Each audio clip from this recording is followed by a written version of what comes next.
En el siguiente problema nos dan el campo vectorial f, que es menos y cuadrado x z cuadrado, y nos piden que comprobemos el teorema de Stokes para la superficie que resulta de intersecar el plano y más z igual a 2 con la región interior al cilindro x cuadrado más y cuadrado igual a 1, y que para hacer esta comprobación escojamos la normal en la dirección positiva del eje z. Lo que hemos hecho aquí ya es hacer un dibujo de la superficie. Tenemos el plano y más z igual a 2, que es este plano dibujado en verde, y aquí tenemos el cilindro x cuadrado más y cuadrado igual a 1, y por tanto la superficie donde tenemos que aplicar el teorema de Stokes es la superficie que hemos marcado aquí en rojo, esta intersección. Lo primero que vamos a hacer es recordar lo que dice el teorema de Stokes. El teorema de Stokes nos dice que si queremos calcular la integral sobre una superficie omega del rotacional del campo f, entonces esta integral se puede calcular haciendo una integral de línea sobre la frontera de la superficie del campo vectorial. En este caso, la frontera de la superficie sería el borde de este disco que está aquí marcado en azul, y lo que tenemos que hacer es utilizar la orientación de la normal. Nos dice el problema que la normal hay que cogerla en la dirección positiva del eje z. La normal vendría dada por la normal del plano y más z igual a 2, que en este caso la normal de este plano sería 0, 1, 1, y la normal la dibujamos aquí. Esta sería la normal de la superficie. Y lo que vamos a hacer ahora es, utilizando la regla de la mano derecha, si cogemos el vector normal de tal manera que el pulgar apunta en la dirección de la normal, entonces la curva de la frontera, que es la curva que está en azul, habría que recorrerla en este sentido que estamos dibujando aquí, que mirado desde arriba sería sentido antihorario. Y esto que estoy marcando aquí ahora, esta sería la frontera de omega. Bien, pues lo primero que vamos a hacer es voy a calcular el rotacional del campo. El rotacional del campo vectorial se calcula como el producto vectorial del vector nabla con el campo de vectores.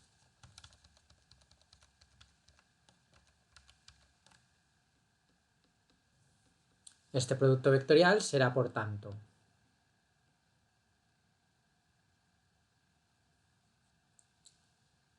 tendríamos que esto es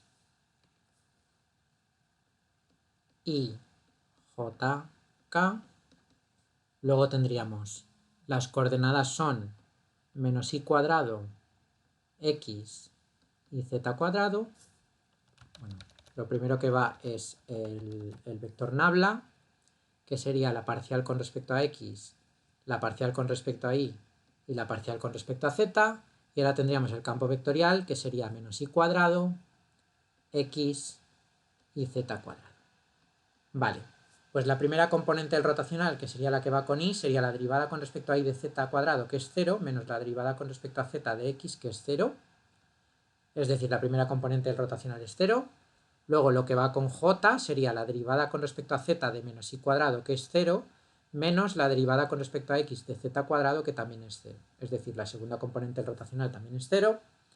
Y la tercera componente del rotacional sería la que va con K, que es la derivada parcial con respecto a X de X, que sería 1, menos la derivada con respecto a Y de menos I cuadrado, que sería menos 2i, pero con el menos de hacer el producto sería más 2i. Es decir, que este es el rotacional. Entonces lo primero que vamos a hacer es vamos a calcular la integral de superficie sobre omega del rotacional del campo. Entonces, lo primero que tenemos que hacer sería la integral sobre omega del rotacional del campo. Y esta integral lo que queda es, tengo que integrar ahora sobre el espacio de parámetros. Ahora ponemos los valores del espacio de parámetros. Este es el conjunto D del espacio de parámetros. El rotacional nos ha quedado 0, 0, 1 más 2i. Producto escalar con la normal. Pero la normal era la normal del plano. Y el vector normal es el vector 0, 1, 1. Es decir, que esto sería 0, 1, 1, diferencial de área en el espacio de parámetros. Y por tanto la integral que nos queda al hacer el producto escalar es la integral sobre el espacio de parámetros en el plano de la función 1 más 2i, 1 más 2i, diferencial de A. Entonces ahora el espacio de parámetros para la superficie es esta, la superficie omega, que es la intersección del plano con el interior del cilindro, pero esta superficie la podemos parametrizar perfectamente como la gráfica de una función, porque podemos despejar de la ecuación del plano. Entonces vamos a parametrizar la superficie, parametrizamos la superficie omega. Entonces para parametrizar omega, lo que tendríamos es que la parametrización podría ser x igual a x, y igual a y z igual a 2 menos i, donde x e y se mueven en el dominio de la función y el espacio de parámetros habría que mirarlo proyectado abajo en el plano z igual a 0. Y si nosotros cogemos este disco, que es la superficie omega, y lo proyectamos abajo en el plano z igual a 0, lo que nos queda en el fondo es que como este disco está dentro del cilindro, nos queda el disco de radio 1.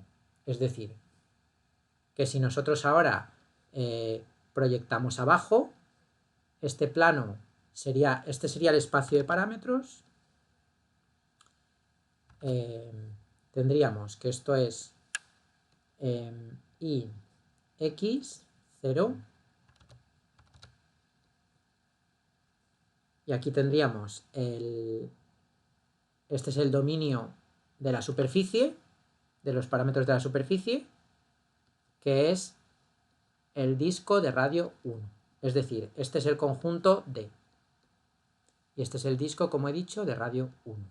Y ahora lo que vamos a hacer para hacer esta integral es directamente podemos poner coordenadas polares en la integral.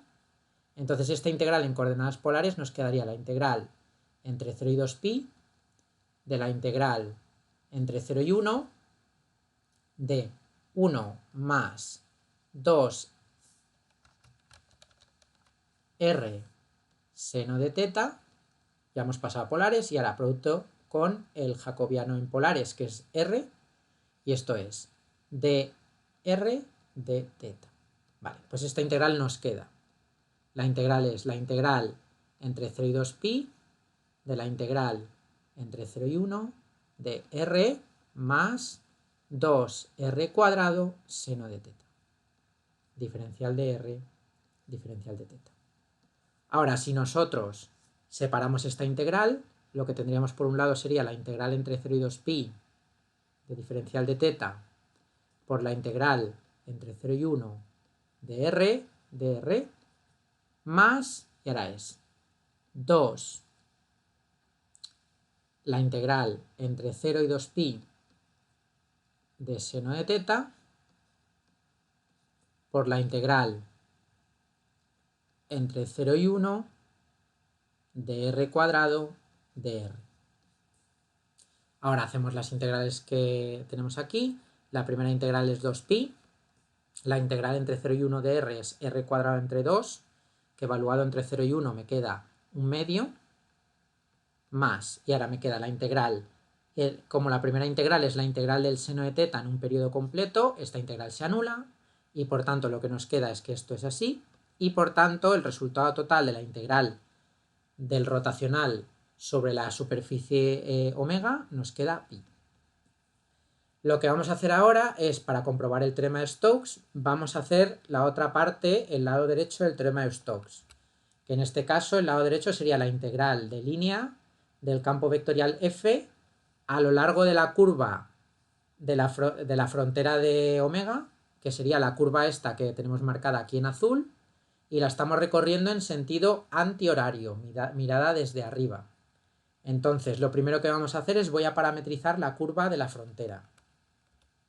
Entonces, vamos a calcular ahora esta integral sobre la frontera de omega.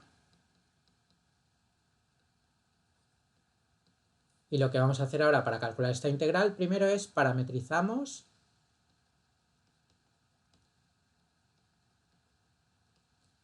la frontera de omega, es decir, la curva.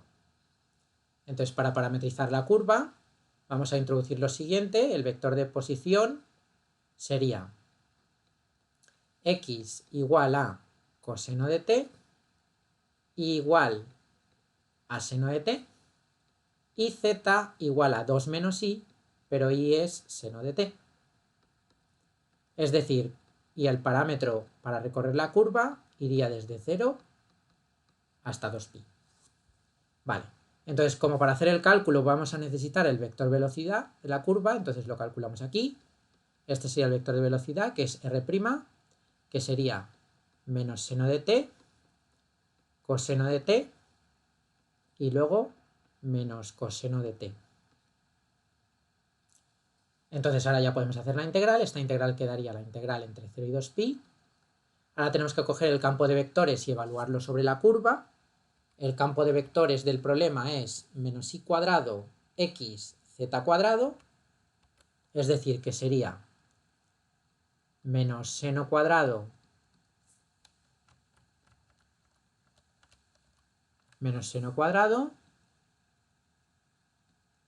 coseno de t y luego z cuadrado, que sería esto de aquí al cuadrado, sería 2 menos seno de t al cuadrado. Y esto producto escalar con el vector tangente que tenemos calculado aquí abajo. Entonces esto es producto escalar con menos seno de t, coseno de t, menos coseno de t de t. Es decir, que esta integral nos queda. ¿Vale? Y seguimos ahora esta integral, la vamos a continuar por aquí abajo. La integral nos queda.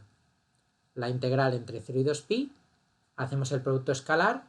En el producto escalar nos quedaría seno al cubo de t, luego nos quedaría más coseno cuadrado de t, y luego lo que nos queda en el otro lado sería desarrollamos el 2 menos seno de t al cuadrado, esto sería más 4 más seno cuadrado de t menos 4 seno de t, y todo esto va multiplicando por el menos coseno de t de aquí, que es menos coseno de t, diferencial de t. Y lo que nos queda, por tanto, nos quedan varias integrales. Por un lado nos queda la integral entre 0 y 2pi de seno al cubo de t, luego nos queda más la integral entre 0 y 2pi de coseno cuadrado de t, y de esta otra integral nos quedan varias contribuciones. Nos queda, por ejemplo, menos 4 por la integral entre 0 y 2pi de coseno de t, luego nos queda menos la integral entre 0 y 2pi de seno cuadrado de t coseno de t, y nos queda una última integral más, y la integral es más la integral entre 0 y 2pi de bueno, hay un 4 aquí, entonces este 4 lo podemos sacar aquí fuera y nos queda seno de t por coseno de t de t. Y ahora hacemos cada una de las integrales que aparecen en esta fórmula. La primera integral sería la integral del seno al cubo. O sea, esta integral del seno al cubo se puede escribir como la integral entre 0 y 2pi de, y ahora seno al cubo es seno cuadrado por seno, pero seno cuadrado lo puedo poner como 1 menos coseno cuadrado. Entonces esto nos va a quedar la integral de coseno de t menos, nos va a quedar la integral de, nos queda la integral de seno de t, y esto multiplicaría, como he dicho, a seno cuadrado, que es 1 menos coseno cuadrado de t.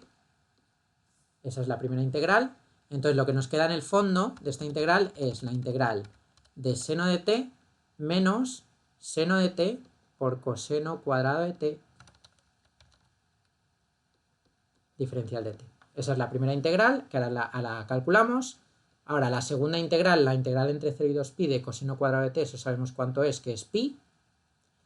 Ahora, menos la integral entre 0 y 2pi de, tendríamos 4 por la integral esta, pero la integral del coseno en un periodo completo es 0, luego esta se va. Ahora, la siguiente integral es inmediata, la siguiente integral es la integral de seno cuadrado por coseno, sería seno al cubo de t entre 3, entre 0 y 2pi. Y ahora la otra que queda aquí también es inmediata, nos queda más 4 y nos queda la integral de seno por coseno, que es seno cuadrado entre 2. O sea, esto sería seno cuadrado de t entre 2, entre 0 y 2pi. Y ahora ya directamente podemos evaluarlo todo. Lo que nos queda, por tanto, es de la primera integral, nos quedaría la integral entre 0 y 2pi de seno de t, diferencial de t, menos la integral entre 0 y 2pi de seno de t por coseno cuadrado de t, y ahora nos queda más pi, que está aquí. Ahora, seno al cubo de t entre 3, entre 0 y 2pi, esto se va, o sea que esto se anula, ahí nos queda una contribución que es 0. Luego, la que queda aquí también se va, porque seno cuadrado de t entre 2, entre 0 y 2pi, esto se va también, entonces aquí nos queda 0. Y por tanto, para terminar, lo que tenemos es que hacer estas integrales que quedan aquí, pero la integral del seno de t entre 0 y 2pi en un periodo completo es 0 también. Y esta integral que tenemos aquí sería coseno al cubo de t entre 3 entre 0 y 2pi, que también se va entre 0 y 2pi. Y por tanto el resultado de toda la integral a lo largo de la frontera de la superficie es también pi, lo que nos permite comprobar el teorema de Stokes, que es lo que nos pedía el ejercicio.